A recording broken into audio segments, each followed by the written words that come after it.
نور دربي بالقرآن واشرح صدري بالإيمان واغفر ذنبي يا رحمن واستر عيبي يا منان.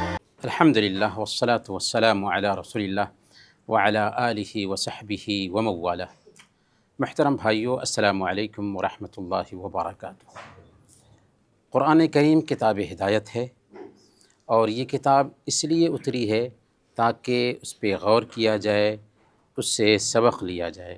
کتاب انزلناہ الیک مبارک لیدبروا آیاتہ ولیتذکر اولو الالباب. یہ کتاب بہت ہی مبارک کتاب ہے، ہم نے آپ پر اتارا ہے تاکہ اس کی آیتوں پر غور کیا جائے اور جو عقل رکھنے والے ہیں وہ اس سے نصیحت حاصل کریں. آیات جو حالات میں اتری، اس حوالے سے ہم فجر کے بعد کے اس درس میں گفتگو کر رہے ہیں.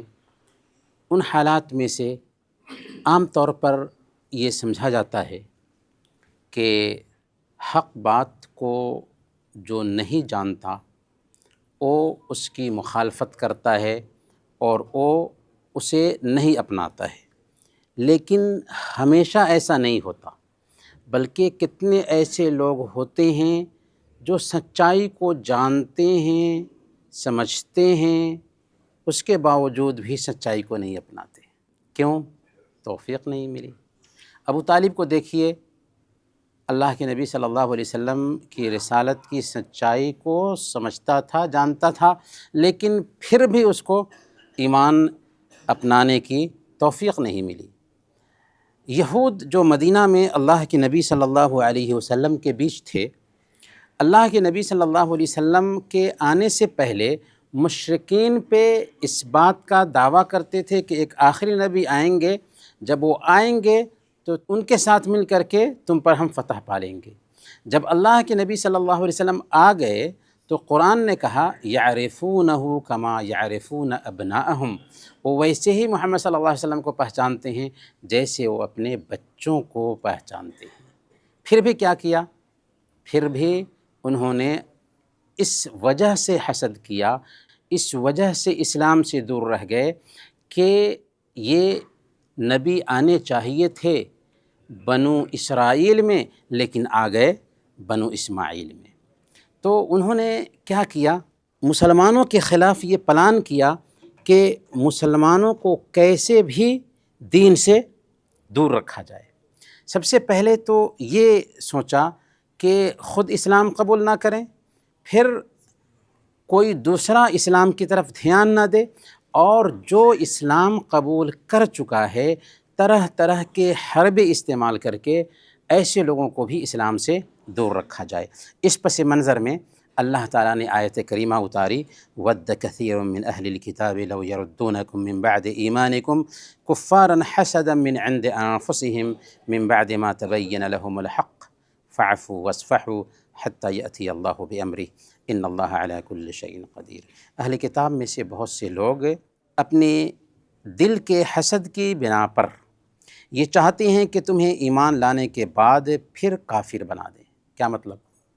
یعنی اہل کتاب یہود و نصارہ، یہاں تک کہ مشرکین، سب سے پہلے سچائی کو جانتے ہیں. سارے لوگ ایسا نہیں کہ سچائی کو نہیں جانتے، ان میں ایک اچھی خاصی تعداد ہے جو سچائی کو جانتے ہیں، حق کو جانتے ہیں، لیکن حق کو نہیں اپناتے. اسی پہ بس نہیں، بلکہ وہ چاہتے ہیں کہ دوسرے لوگ بھی حق کو نہ اپنائیں.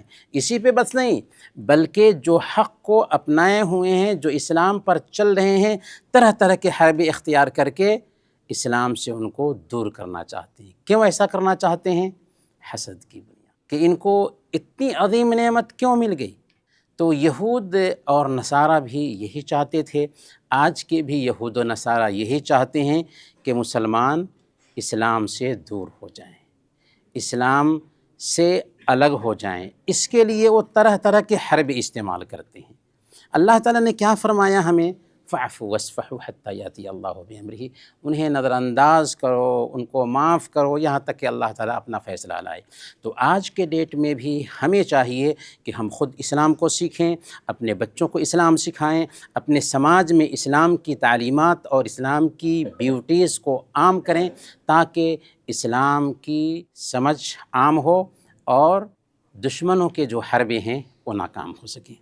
محترم بھائیو، اللہ کے نبی صلی اللہ علیہ وسلم جب مدینہ ہجرت کر کے آئے تو 16 یا 17 مہینے تک اللہ کے نبی صلی اللہ علیہ وسلم کو حکم دیا گیا تھا کہ آپ کعبہ کی طرف منہ کرنے کی بجائے بیت المقدس کی طرف منہ کر کے نماز پڑھیے۔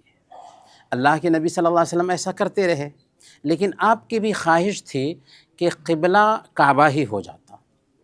17 اور 16 مہینے کے بعد حکم آتا ہے کہ کعبہ کی طرف پہلے کے جیسے چہرہ پھیر لیجئے۔ تو اب اعتراض شروع ہوا مشرکین کی طرف سے، اعتراض شروع ہوا یہودیوں کی طرف سے کہ آخر کیا ہو گیا ہے ان کو کہ کبھی بیت المقدس کی طرف منہ کر کے نماز پڑھتے ہیں، کبھی کعبہ کی طرف منہ کر کے نماز پڑھتے ہیں۔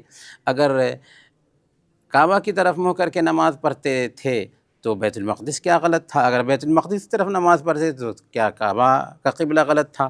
اور ان نمازوں کا کیا حکم ہوگا جو انہوں نے پہلے ادا کی ہیں؟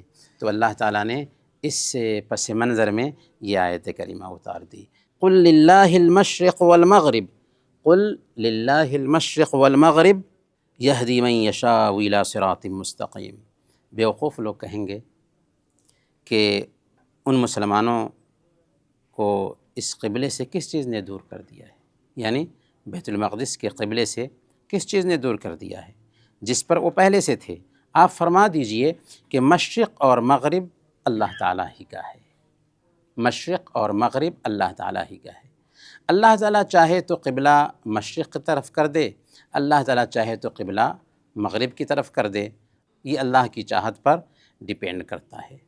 اللہ تعالیٰ نے دوسری جگہ پر فرمایا وَمَا جَعَلْنَا الْقِبْلَةَ الَّتِي كُنْتَ عَلَيْهَا إِلَّا لِنَعْلَمَ مَنْ يَتَّبِعُ الرَّسُولَ مِمَّنْ يَنْقَلِبُ عَلَىٰ عَقِبَيْهِ۔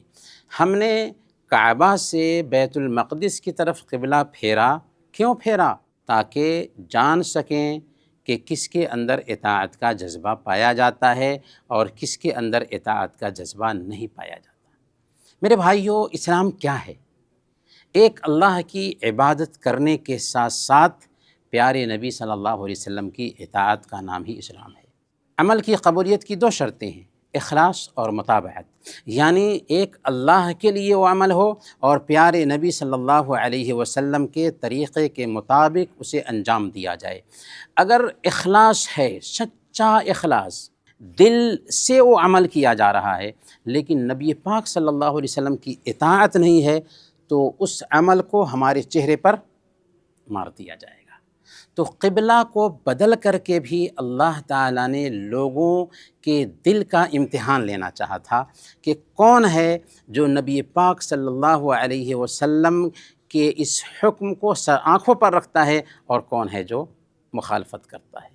تو ہماری پوری شریعت بھی دراصل ہم سے اسی چیز کی مانگ کرتی ہے کہ یہ اللہ اور اس کے رسول کا دیا ہوا نظام ہے جو عقل سے بھی لگتا ہے، فطرت سے بھی لگتا ہے، لیکن کبھی کبھار ہماری جو بھونڈی عقل ہے وہ اس دین کی عظمت کو نہیں سمجھ پاتی، لیکن اللہ اور اس کے رسول کے حکم کا تقاضا یہ ہوتا ہے کہ اس کے سامنے ہم سرنڈر کر دیں۔ ہم جاتے ہیں ڈاکٹر کے پاس، ڈاکٹر دوا لکھ کر دیتا ہے اور کہتا ہے کہ یہ دوا اتنی مرتبہ، یہ دوا اتنی مرتبہ کھاؤ، اور ڈاکٹر جیسے نسخہ بناتا ہے، جیسے تجویز پیش کرتا ہے ویسے ہی ہم کرتے ہیں یا نہیں کرتے؟ کیا ہم ڈاکٹر سے کہتے ہیں کہ یہ دوا 2 مرتبہ کیوں، یہ دوا 3 مرتبہ کیوں اور یہ دوا 4 مرتبہ کیوں نہیں کہتے؟ اس لیے کہ ہمیں یقین ہے کہ ڈاکٹر کی تشخیص ہی سب سے بہتر تشخیص ہے، تو اللہ اور اس کے رسول کا فیصلہ ہی سب سے بہتر فیصلہ ہے۔ الا یعلم من خلق وهو اللطیف الخبیر، کیا وہی نہ جانے جس نے پیدا کیا اور وہ باریک بھی ہے۔ تو میرے بھائیو، اللہ تعالیٰ کی شریعت ہے، اللہ تعالیٰ کا حکم ہے، اس میں سارے انسانوں کا فائدہ ہے۔ اس شریعت کو چاہیے کہ خود سیکھیں، اپنے گھر میں عام کریں، اپنے سماج میں عام کریں۔ اللہ تعالیٰ سے دعا ہے کہ اللہ تعالیٰ ہم سب کو ان باتوں پر عمل کرنے کی توفیق عطا فرمائے۔ آمین۔ وصلی اللہ علی نبینا محمد وعلی آلہ وصحبہ اجمعین۔